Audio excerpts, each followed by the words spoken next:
Vamos a ver cómo nos va con eso.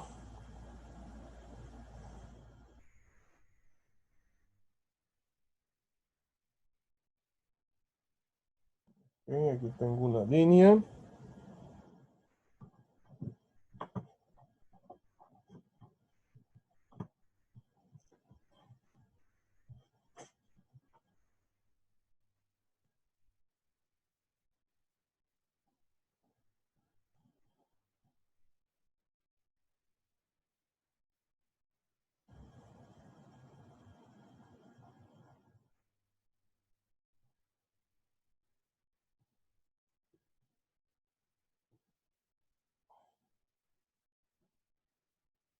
Ahí está la otra. ¿Ok? Eh,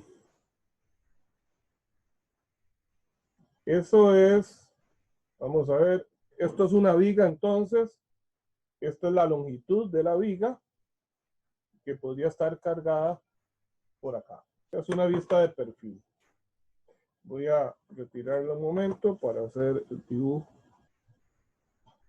Sería esto. Voy a cargar la viga por acá.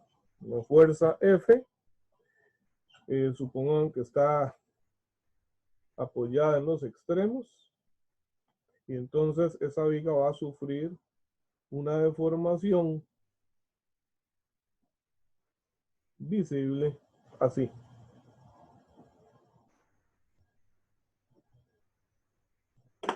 Ok. Entonces, observen esto. Vean las líneas como están originalmente y ahora vean lo que sucede acá. Supongan que esa viga es una viga compuesta de muchas capas de material. Vamos a ver como que hay muchas capas de material acá, muchas fibras que componen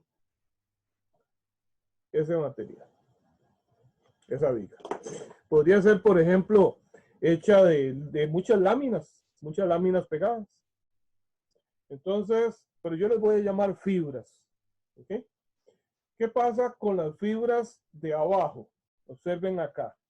Al evidenciarse acá con esta separación que estamos observando de las líneas que antes fueron verticales, ¿a qué tipo de esfuerzo se está viendo sometida esas fibras de abajo?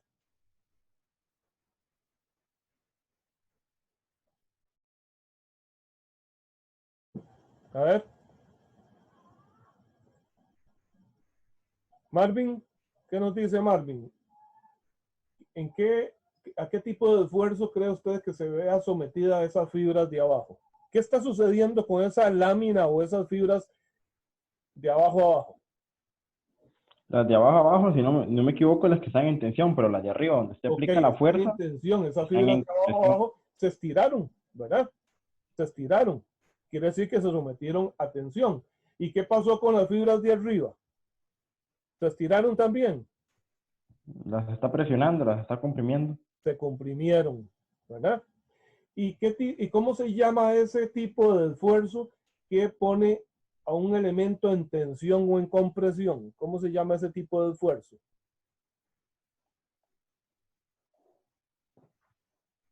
Ya lo hemos visto, ¿verdad? Fabiola, ¿cómo se llama ese tipo de esfuerzo? Que pone a un Profesor, elemento. ¿puede repetirlo, porfa? Es que de hecho estoy teniendo problemas aquí en mi casa con el internet, entonces no le escuché bien. Ok, pero sí logra ver la imagen bien aquí. Sí, sí, Ok, sí veo. ok. Yo estoy sometiendo a flexión esta viga. Esas líneas que originalmente son verticales, al flexionar esto, veo que se unen arriba y se separan abajo. El compañero Marvin dice entonces que en la parte de abajo, las capas de ese material, que yo le estoy llamando fibras o láminas que componen el material, se están poniendo en tensión porque se estiraron y ahora mide más de lo que medía antes, esa separación entre las líneas. Pero las de arriba más bien se juntaron. Quiere decir que entonces esas capas de arriba se comprimieron. Entonces la pregunta es, ¿cómo se llama el tipo de esfuerzo que hace que un elemento se ponga en tensión o en compresión? Ya lo hemos visto, ¿verdad? ¿Cómo se llama ese tipo de esfuerzo?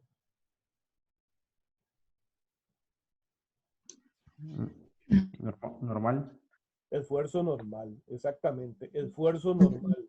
Ahora, ¿ese esfuerzo normal se debe a que yo estoy estirando todo acá o que estoy comprimiendo todo? No.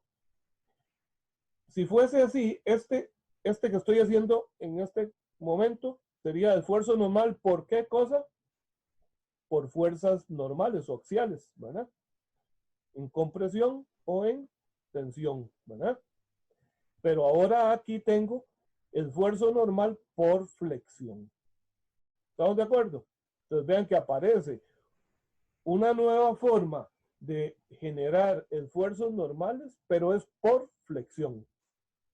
¿Está claro el concepto? Bien, entonces, ese esfuerzo normal por flexión lo vamos a calcular como el producto de M por C entre I. Donde C, ok, un momento, antes de definir eso. De nuevo aquí al ejemplo.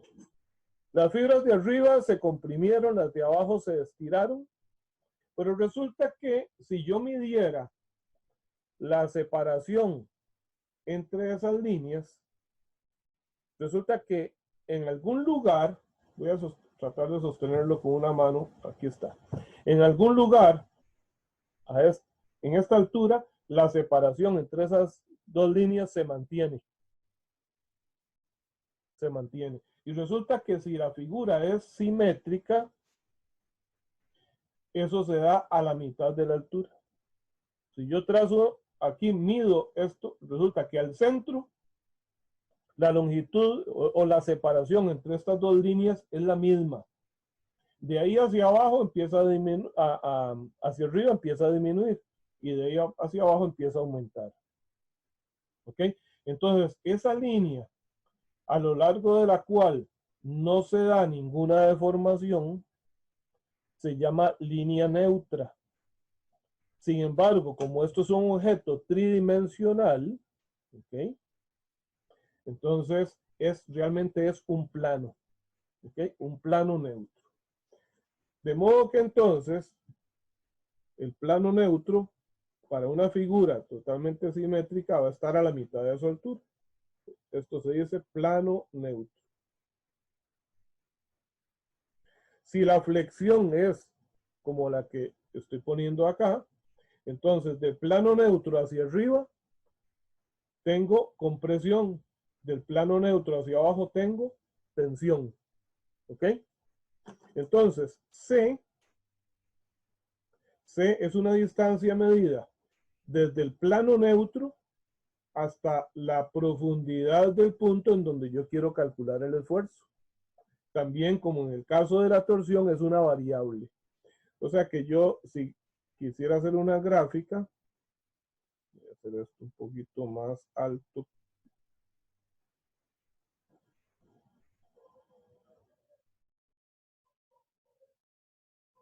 Aquí tengo el plano neutro.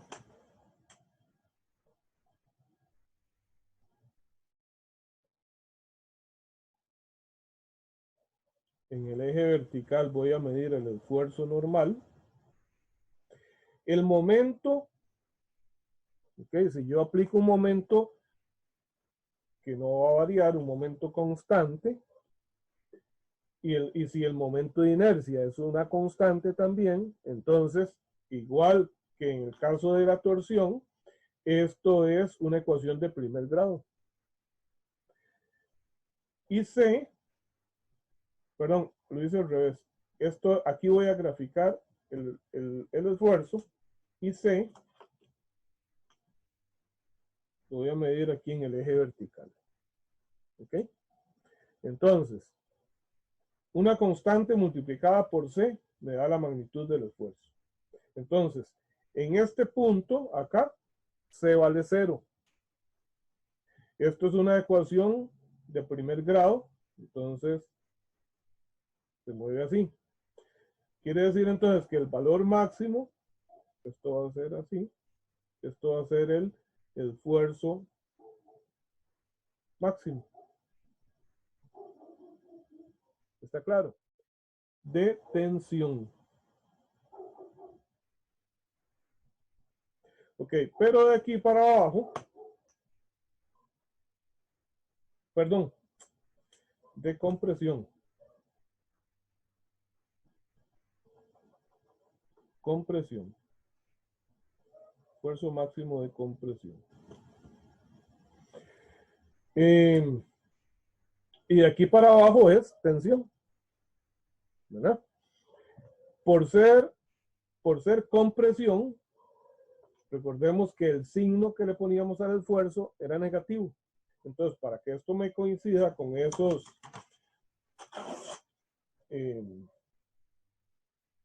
estándares que hemos definido, entonces voy a hacerlo de nuevo acá.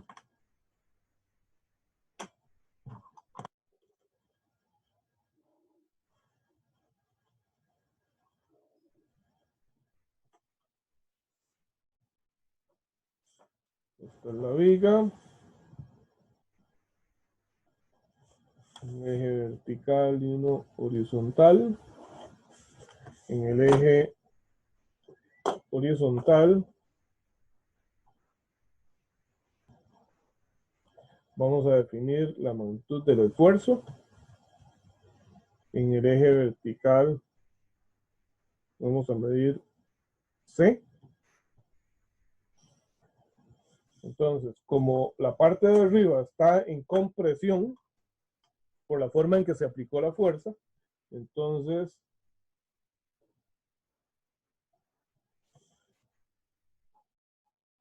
este es el esfuerzo máximo de compresión negativo. ¿Okay? Y la fórmula que de esta línea, de esta recta, ¿verdad? Recuerden que es M entre I por C. C es la variable. El momento es el mismo en ambos casos. La variable es la misma, nada más que entonces cambia el signo si estoy por encima del plano neutro o por debajo. Entonces es la misma recta, se mantiene ahí para abajo, hacia el lado derecho es positivo y entonces este es el esfuerzo máximo de tensión.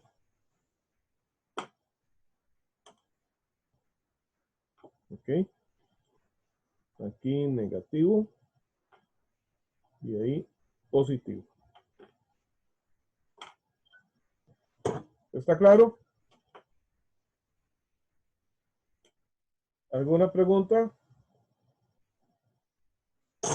Bien, entonces, estamos viendo que el esfuerzo que se produce por la flexión es un esfuerzo normal. ¿Okay? La flexión, que a su vez la flexión, ¿quién produce la flexión? ¿Cómo es que se produce flexión? Bueno, aquí lo vimos, esa flexión puede ser producido por una fuerza, en este caso. ¿Qué tipo de fuerza es esta? Considerando su dirección con respecto a la orientación de la viga. ¿Cómo se llama ese tipo de fuerzas? Normal. No, normal es a lo largo de la viga. Cortante.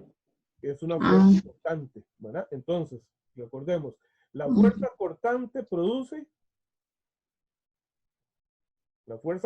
produce momentos flectores, ¿ok? Produce flexión, pero la flexión produce esfuerzos normales. Y esos esfuerzos normales pueden ser de tensión o de compresión.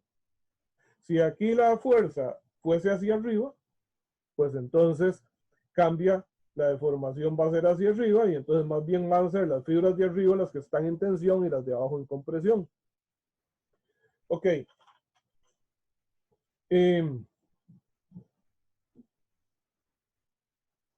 para efectos de diseño de una viga, resulta que esa viga va a estar sometida normalmente a muchas cargas diferentes. Poner algo tan simple como una carga, incluso en el puro centro, eso es algo muy simplificado, pero no es muy realista. ¿Ok? No es muy realista. Entonces, lo cierto es que nosotros vamos a encontrarnos con vigas que van a estar sometidas a muchas cargas diferentes, que van a producir entonces flexión, una flexión no uniforme, ¿verdad? Una flexión no simétrica. Y entonces, ¿de qué me sirven estas ecuaciones? Bueno, cuando yo calculo este esfuerzo acá, de aquí lo que me interesa realmente es saber cuál es el esfuerzo máximo que va a sufrir esa viga, tanto en tensión como en compresión, y voy a comparar esos valores contra los esfuerzos permisibles del material, como hicimos antes en el esfuerzo normal por carga axial. ¿Ok? Pero, ¿a dónde se produce ese esfuerzo máximo? O sea, ese esfuerzo va a ser máximo cuando este momento sea máximo. ¿Ok? No solamente va a depender de la posición en cuanto al plano de simetría, ¿verdad? Voy a anotar acá plano de simetría, sino que va a variar el momento, no va a ser constante a lo largo de toda la viga, va a variar. Entonces, ¿de dónde obtengo el momento máximo? ¿Qué creen ustedes que tengo que hacer si en un ejercicio de diseño de una viga necesito determinar cuál es el momento máximo? ¿De dónde creen que lo vamos a obtener? El diagrama. De un diagrama de momentos. Entonces, construyo el diagrama de momentos y de ahí vamos a sacar cuál es el momento flector máximo.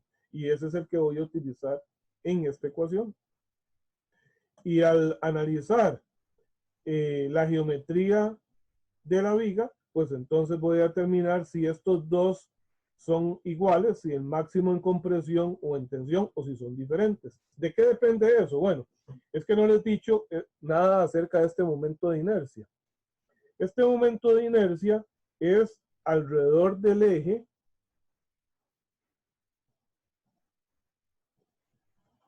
de deflexión, o sea, de los momentos flectores. ¿En qué eje están los momentos flectores?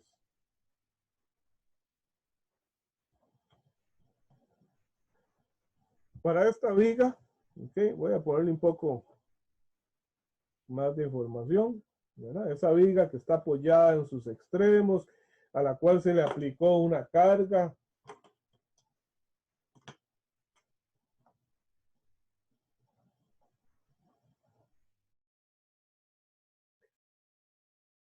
El eje Y es para las fuerzas cortantes, ¿verdad? El eje X es el eje axial. ¿Y en qué eje están los momentos flectores? Recuerden que los momentos flectores van a ser en sentido horario o antihorario. Es la mano derecha me da la rotación, pero el pulgar me da la dirección del eje. Los momentos flectores están en el eje Z. ¿Está claro? Entonces, supongan que tengo una viga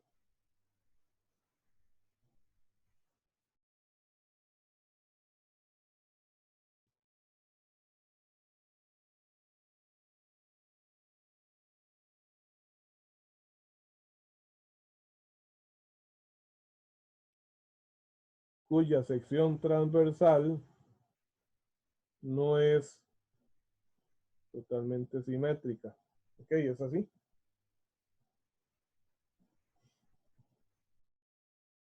Si la veo de medio lado,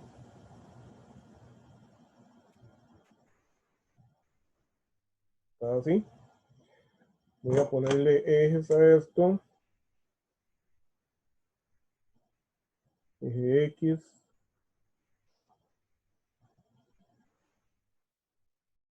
y z. Y aquí en un punto que es el mismo que he utilizado acá, que todavía no he definido. Aquí voy a poner el eje Z y el eje Y, ¿verdad? Esto es una vista entonces del área transversal.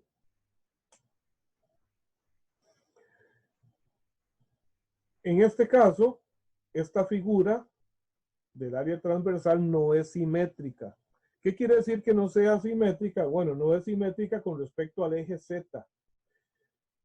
Este punto que he puesto acá, que va a definir la altura del plano neutro, va a coincidir con el centroide de esta figura.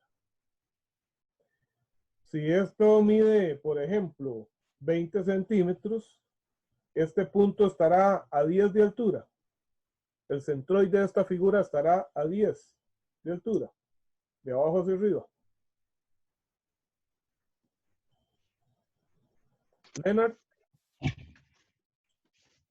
Bueno, Fabiola que tomó la iniciativa ahí. Fabiola.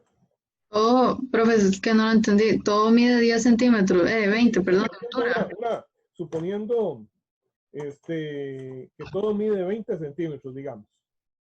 Si esto fuese una pieza de sección rectangular,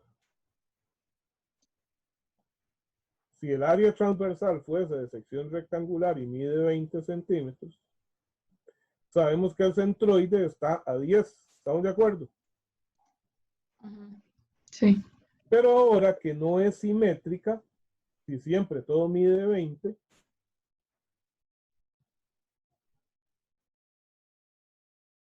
y todo mide 20 centímetros,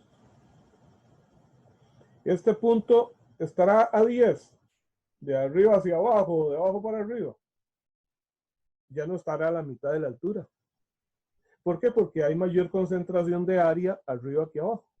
Entonces, esto va a tener una altura diferente, ¿verdad?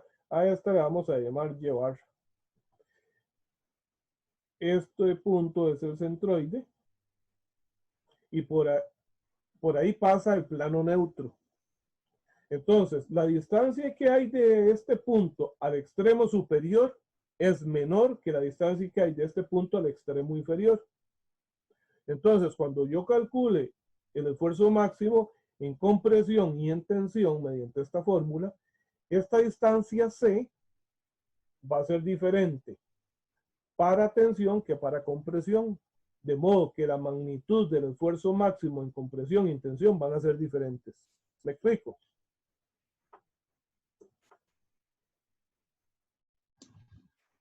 ¿Está claro eso? Profe, ¿puede repetir eso de que los esfuerzos en tensión y compresión van a ser diferentes? Ajá. Resulta que C, esta distancia C, la medimos a partir del plano neutro. Y el plano neutro está a la altura del centroide, del área transversal. Entonces, si digamos que esta viga está igual cargada como esto de acá, ¿verdad? Está apoyada en sus extremos y con una carga en el centro hacia abajo, se va a deformar igual que esto, ¿verdad? Entonces tengo compresión arriba, tensión abajo. El esfuerzo máximo para un mismo valor de momento, el esfuerzo máximo se va a dar cuando C sea máximo. ¿A dónde es máximo C? En las superficies, en la superficie de arriba y en la superficie de abajo. ¿Y cómo se mide C? Del plano neutro hacia arriba y del plano neutro hacia abajo.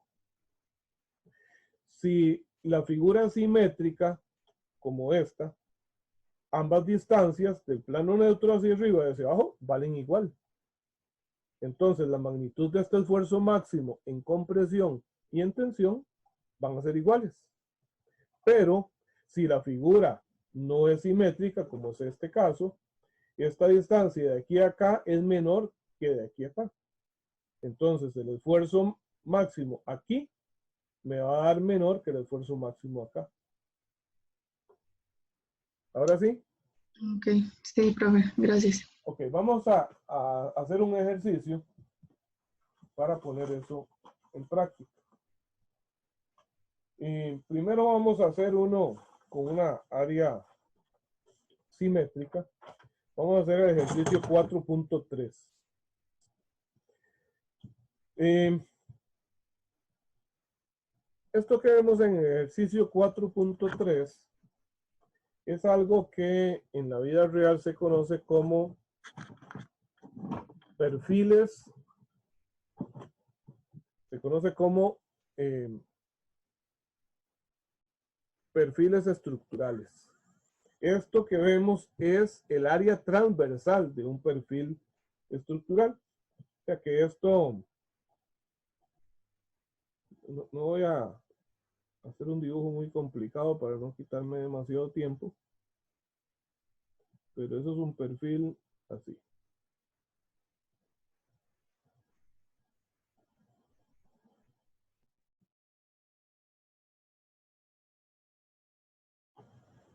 ¿Está bien? ¿Han visto este tipo de estructuras metálicas? En la construcción de edificios se utiliza mucho ese tipo de perfiles.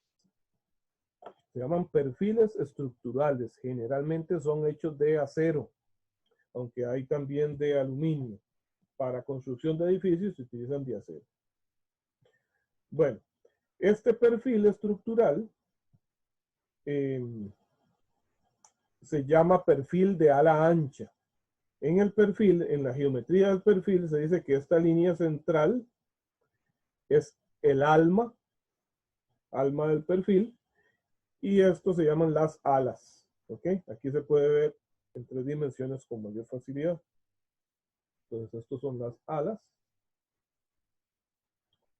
Y esto dentro es el alma. Resulta que los fabricantes de perfiles estructurales siguen las reglas de normas internacionales. ¿En cuanto a qué? Bueno, en cuanto al material que utilizan, la aleación de acero que van a utilizar para mantener estándar las propiedades del acero, las propiedades del material, pero también las dimensiones.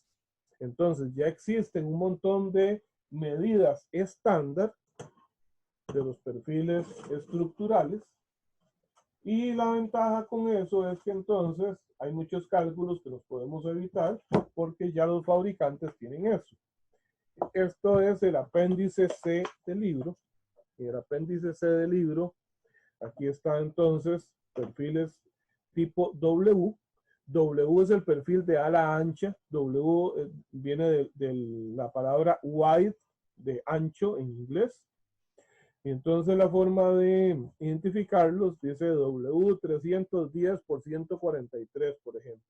Entonces aquí me dice cuánto es el área transversal, cuánto es la altura total, cuánto es el ancho, el espesor del alma, el espesor de las alas, y entre otras cosas me dan momentos de inercia de esa estructura con respecto a los diferentes ejes.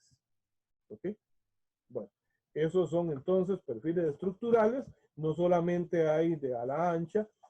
Por ejemplo, de acá, las alas, la proporción entre la longitud de las alas y la longitud del alma es más pequeña, entonces estos se llaman de ala corta. En inglés tipo S, de short. ¿Ok? Pero también hay perfiles en C, perfiles en L. ¿Ok? Este es un perfil C. Este es un perfil angular.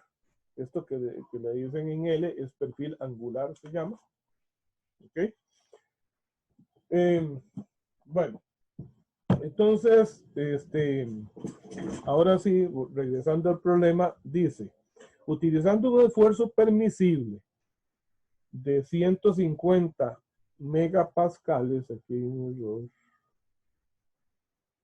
155 megapascales, determine el momento flector máximo que puede ser aplicado a la viga de ala ancha mostrada.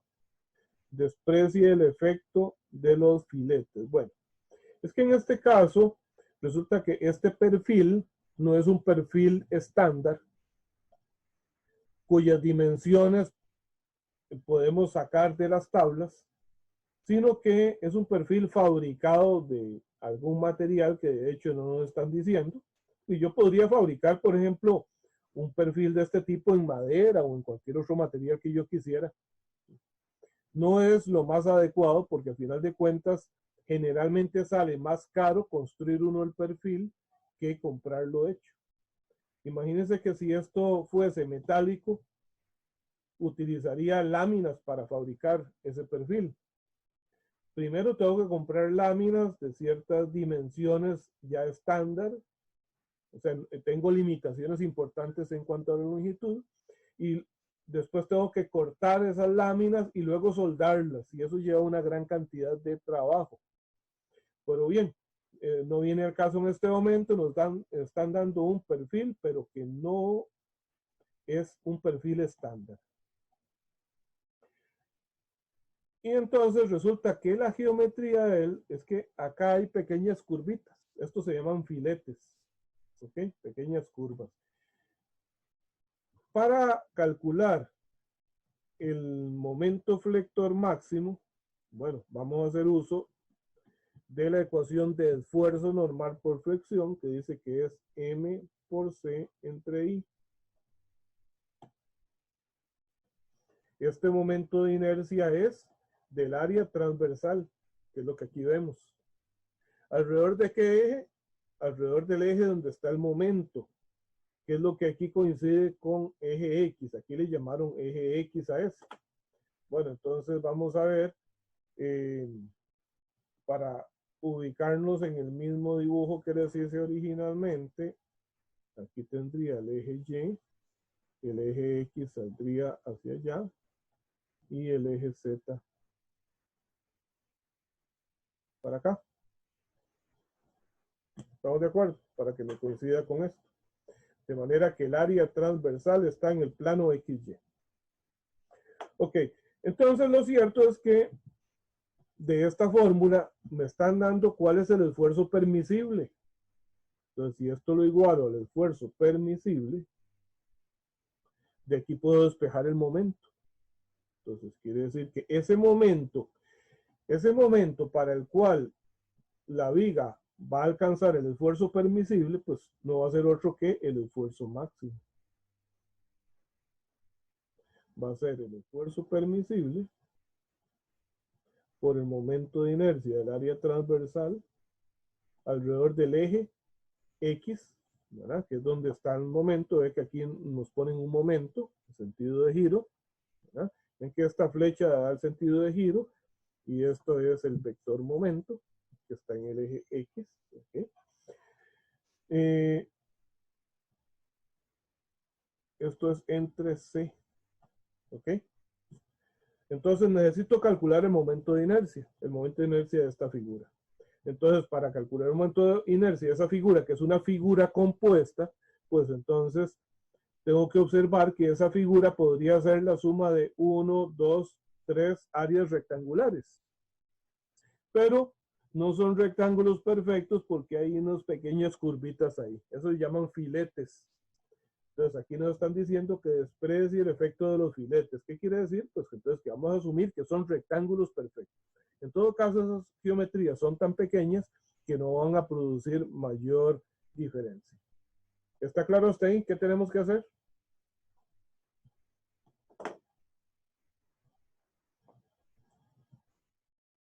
Bien.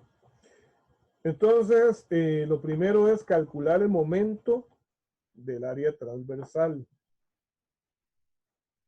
Para el momento de inercia, tenemos que tener en cuenta que ese momento de inercia es alrededor del eje X, en este caso, no siempre va a ser del eje X, es el eje en el cual están los momentos. Y segundo, que tiene que ser un eje que pase por el centroide de la figura.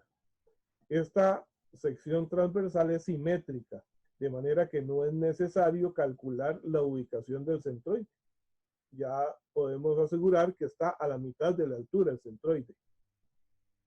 Pero si no fuese simétrica, si por ejemplo esta pieza fuese en forma de T, si no tuviese las alas de abajo, entonces primero tendría que calcular la ubicación del centroide en Y, porque en X seguiría siendo asimétrico, ¿verdad? Y luego calcular el momento de inercia alrededor de ese centroide. Esto es algo que ustedes vieron en mecánica 1. Sin embargo, pues aquí vamos a refrescar esto. Y he subido un par de ejercicios en mediación virtual que quiero que los revisen. Son dos videos sobre el cálculo precisamente del momento de inercia y el centroide en figuras que no son simétricas. ¿Ok?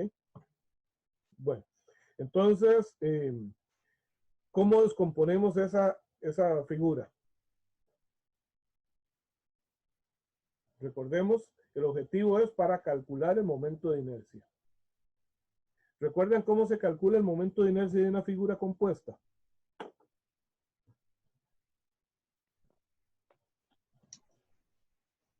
Profe, no era como el rectángulo de arriba, es que no recuerdo muy bien. No, está bien, Fabiola, eso es la descomposición, pero el procedimiento, digamos, para calcular el momento de inercia de una figura que está compuesta de varias figuras elementales,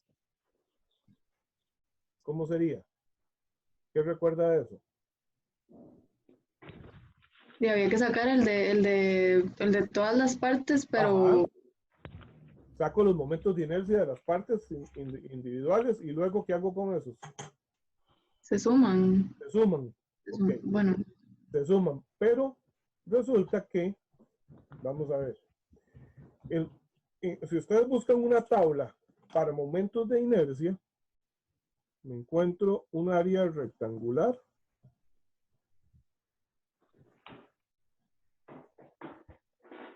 Me ponen un eje X, un eje Y. Esa área rectangular mide B por aquí y A por acá. Eso es una tabla de momentos de inercia obtenida de cualquier libro y dice IX es igual a un doceavo de B por A al cubo. Dice que IY es un doceavo de A por B al cubo. Eso es lo que dice la tabla. Mucho cuidado porque no siempre los ejes X y Y que aparezcan en la tabla van a coincidir con los ejes X y Y de la figura que estoy analizando. Bien, pero esos momentos de inercia son alrededor del centroide de este punto. Entonces, o sea que para este rectángulo de arriba, mediante esta fórmula, yo calculo el momento de inercia alrededor de este punto. Para la de abajo, lo calculo alrededor de este punto. Para la del centro, alrededor de este. ¿Y dónde está el centroide de todo el cuerpo? Coincide con este. Pero el momento de inercia del conjunto es la suma de todos los momentos de inercia individuales, pero trasladados al centroide de toda la figura. ¿Ok? Entonces, bueno, tengo que usar para eso algo que se llamaba teorema de ejes paralelos. Voy a decir entonces que voy a descomponer esto así.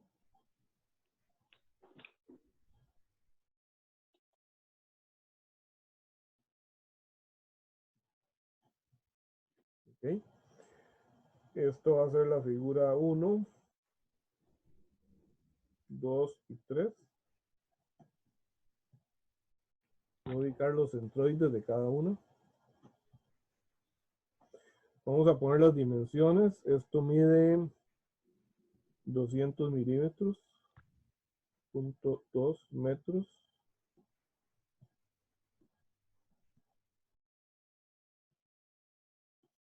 Esto mide 12.012 metros.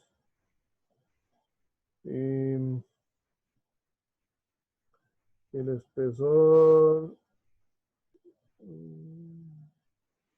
no aparece, ¿verdad? El espesor del alma. Ah, sí, ahí está abajo, 8 milímetros. Aquí está 8 milímetros.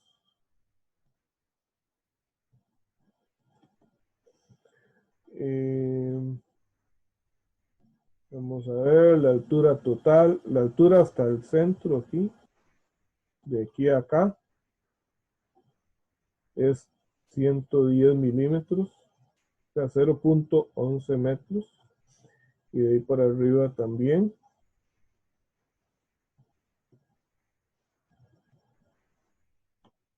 Ok. Entonces yo digo que el momento de inercia total es igual al momento de inercia I1 más el I2 más el I3.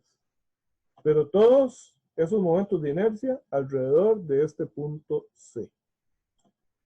Ok. Entonces, el momento de inercia I1 va a ser, es un área rectangular como esto, dice que es un doceavo de la base, que mide 0.2,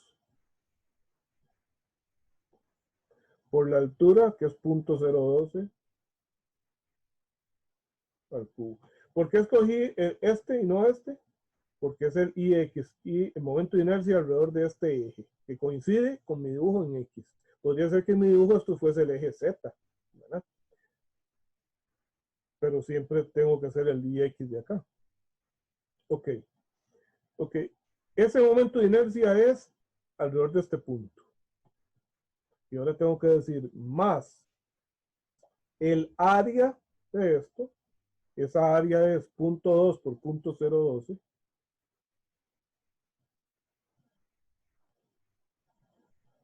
Vamos a poner aquí área. Por la distancia que separa este centroide de este. Esa distancia de acá, voy a llamar D1, porque es la distancia entre los dos centroides para la figura 1. ¿Y cuánto es esa distancia? Hay 110 milímetros desde el centro hasta arriba. Si esto mide 12, el centro está a 6 más abajo. Entonces, 110 menos 6, 104 milímetros.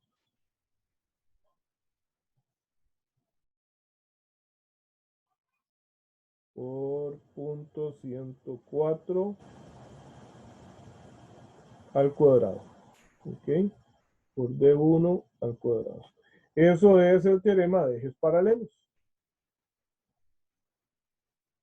¿Está claro? Entonces, I1.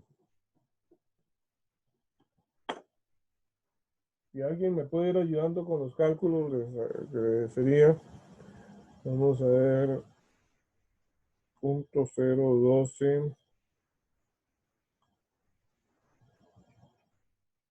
al cubo por 0.2 dividido entre 12 igual más 0.2 por 0.012 por 0.104 al cuadrado. Dice que es 2.6 por 10 a la menos 5. Las unidades del momento de inercia, ven que estoy multiplicando unidades de longitud a la 3, entonces me da unidades de longitud a la 4. Estos son metros a la 4. ¿Alguna duda con ese cálculo? ¿Ya se les refrescó la memoria, sí? Sí, profe. Ok. Entonces, ahora voy a calcular I2. No, I3. El momento de inercia del rectángulo de abajo. Bueno, esta parte cambia en el rectángulo de abajo. No, porque es un rectángulo con las mismas dimensiones, ¿de acuerdo? El área es la misma y la distancia que separa este centroide de este es la misma que separa estos dos. Entonces, ¿Profe? 3 es igual al I1. ¿Profe? Esas distancias no tienen signo. Sí, dígame. En este caso lo que estamos calculando es el momento de inercia en X para el momento de inercia en X total. Exactamente, del área transversal. Y muy importante, ya que le pone nombre al eje, no siempre será el eje X, ¿verdad? ¿Cuál es el eje que nos debe interesar? El eje alrededor del cual están aplicados los momentos. ¿De acuerdo? Ok, el I2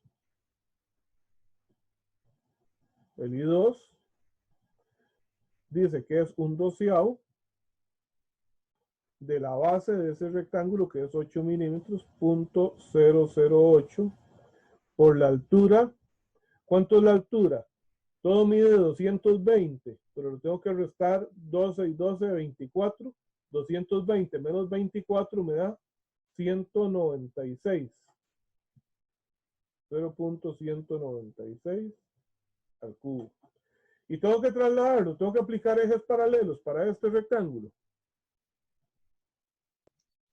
En ese caso no tengo que hacerlo porque su centroide coincide con la ubicación del centroide del conjunto. Entonces ese ya ahí está.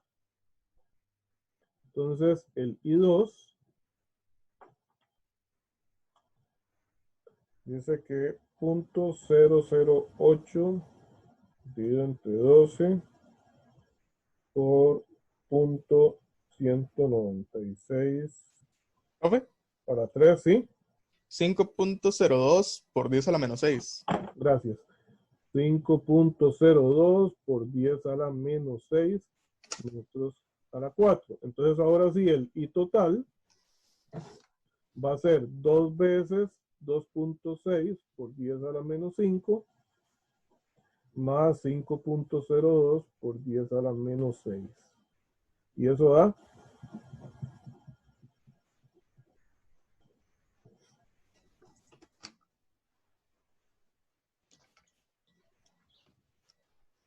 A mí me dio 5.7 por 10 a la menos 5. 5.702.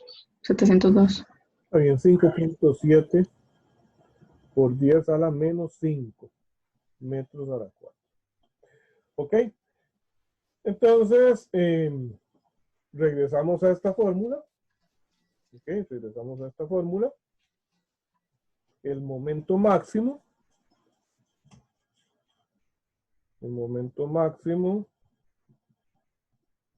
va a ser el esfuerzo permisible, 155 megapascales, ¿verdad? 155 por 10 a la 6 pascales. ¿Cuánto será? Ok, momento de inercia, aquí lo tengo, por 5.7 por 10 a la menos 5, dividido entre C. ¿Cuánto será C?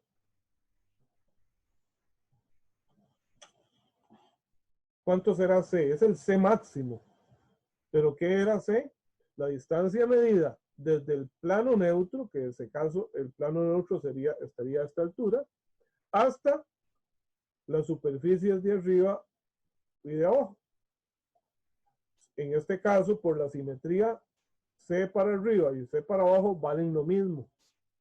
¿Ok? Entonces, en este caso, ¿cuánto valen? Pues la mitad de la altura total de esto, ¿verdad?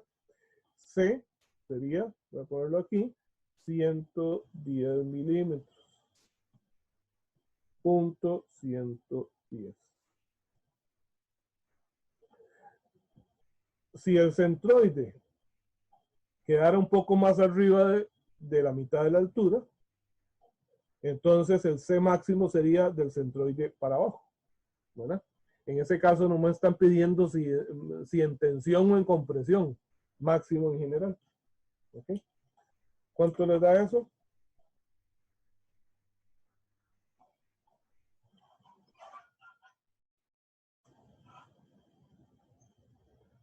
Esto me dio 80.346.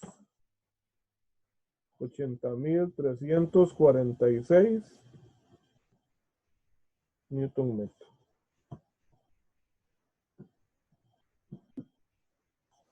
Profe, Sí, dígame.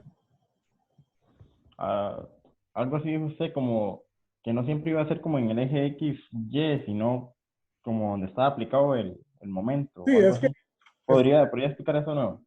Sí, es que, por ejemplo, yo podría decir, yo personalmente ya estoy más acostumbrado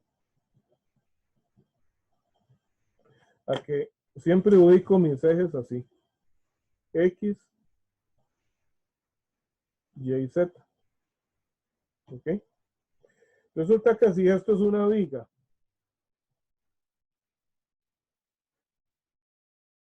apoyada ahí en sus extremos, que se le aplica una carga aquí, esa carga va a producir momentos alrededor de qué eje.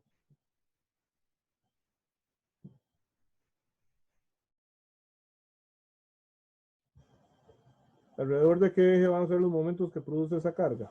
Esa fuerza P. Veámoslo en dos dimensiones. De Z, ¿no? Los momentos que va a producir es en Z.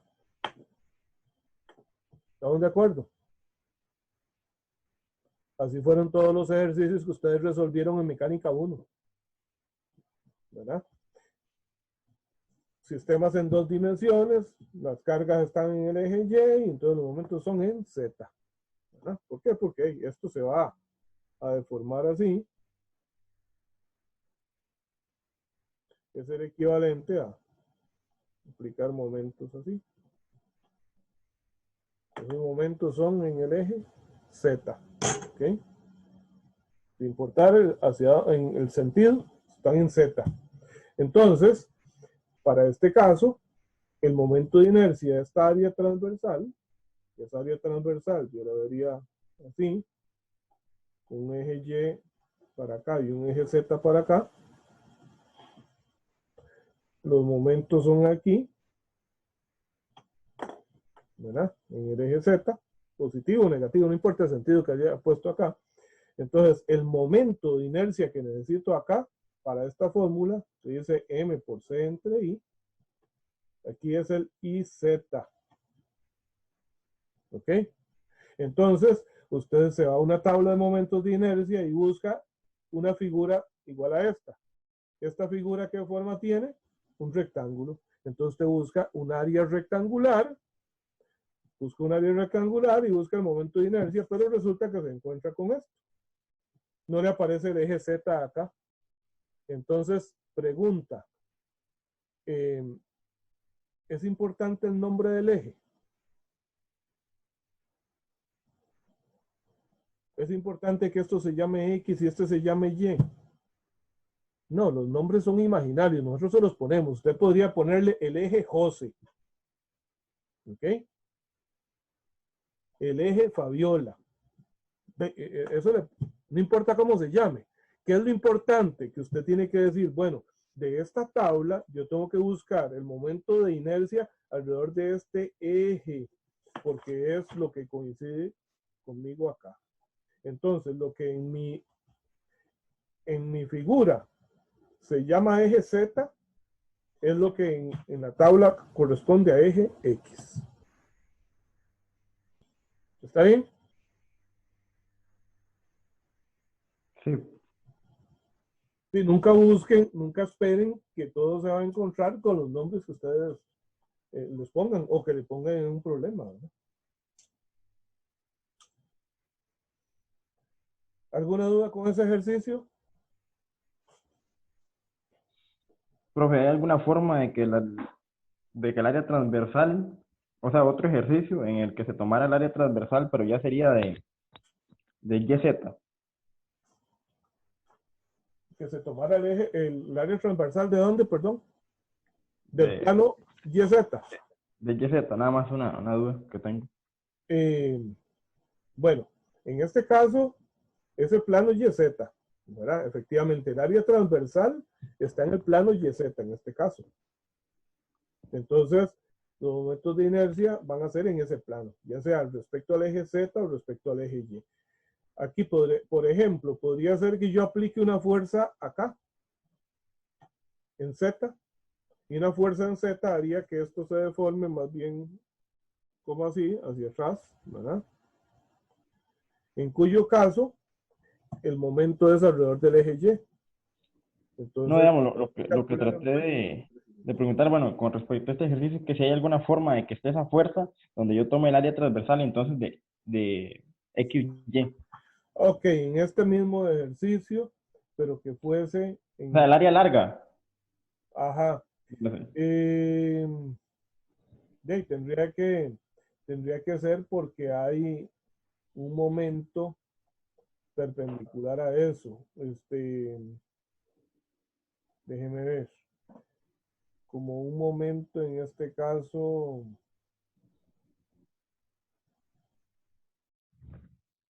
no, es que para ponernos con una figura así, no, pero sí, sí podría ser si fuese como una placa, por ejemplo. Una placa, ya sea cuadrada o rectangular, que podría, dependiendo de las cargas que se le apliquen o de dónde se apoye la placa, si esta placa yo la apoyo, vamos a llamarle esto A, B y C, esas tres esquinas. Entonces, si visto desde A a B, lo apoyo esto aquí, voy a poner aquí los ejes Y, Z y X. Entonces, esto produciría momentos en qué eje. Esta fuerza P produciría momentos en qué eje. Si la En placa se X, apoya así. en X, Y. No. Los momentos son en un eje, no en un plano. Y. Momento en Y. Esto es una fuerza en Y. En X. O sea, esto, vamos a ver. Vean AB, ¿verdad? Estoy viendo, esto es una vista en el plano XY. De hecho, voy a dibujar aquí. Esto sería el eje X y aquí tendría el eje Y. Entonces, al aplicar una fuerza acá, esto se va a deformar así. Los momentos que produce son perpendiculares al plano. Serían en Z. Esto produce un MZ. Pero si ahora yo lo que tomo es el área BC, en vez de apoyarlo en este extremo y en este, como dice aquí, ahora lo voy a apoyar en este extremo y el de allá. Entonces,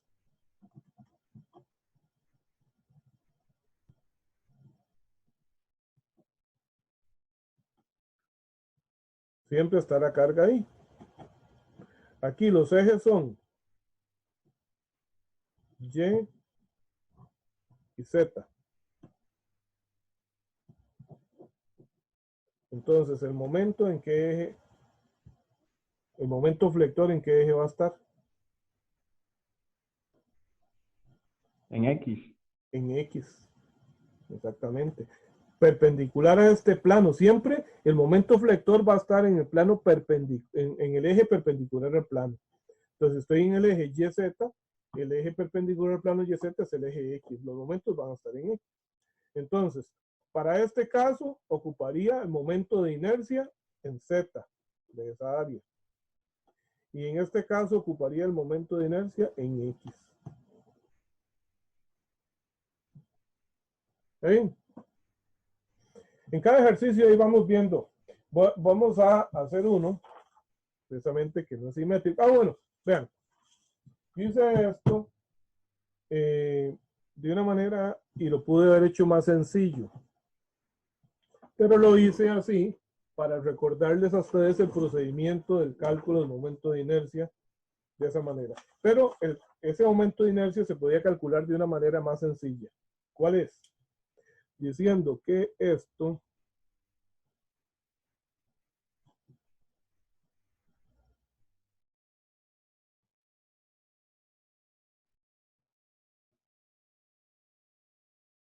es igual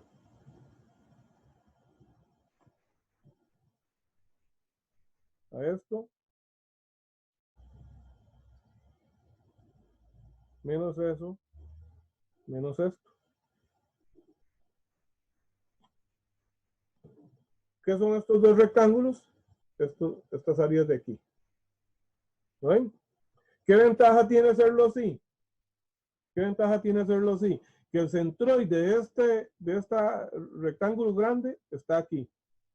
Coincide con la altura del centroide general. Y el centroide de estos, ¿okay?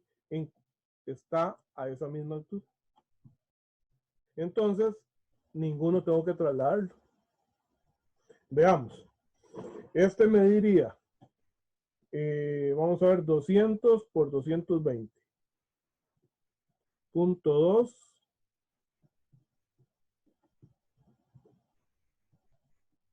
Y punto 22.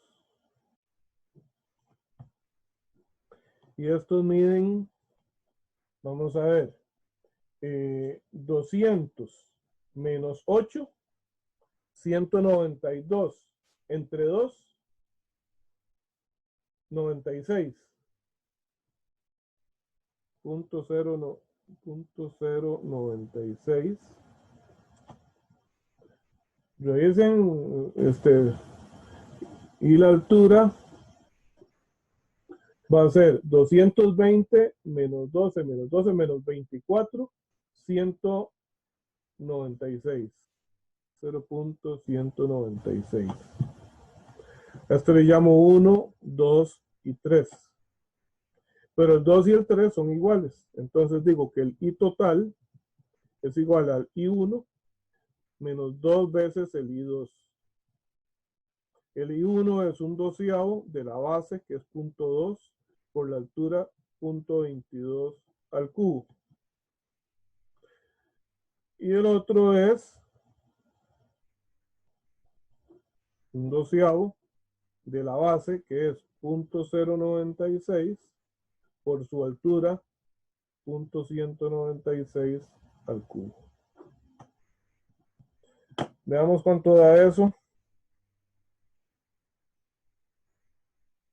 Punto 2 por 0.22 al cubo dividido entre 12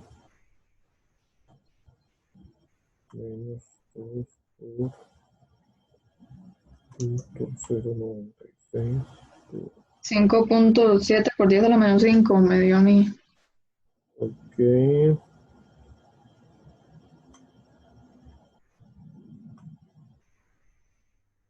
¿Cuánto le dio? 5.7 por 10 a la menos 5. 5.7, sí. Sí. 5.7 por 10 a la menos 5. ¿Y cuánto nos había dado antes? Obsérvenlo aquí. Y total 5.7 por 10 a la menos 5. Obviamente fue mucho más rápido así, ¿verdad?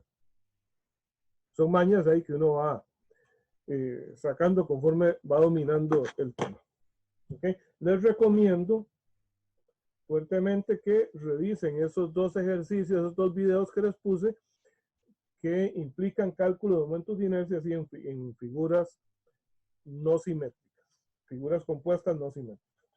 Ok, vamos a ver entonces rápidamente este. Igual esto es el área transversal de una viga.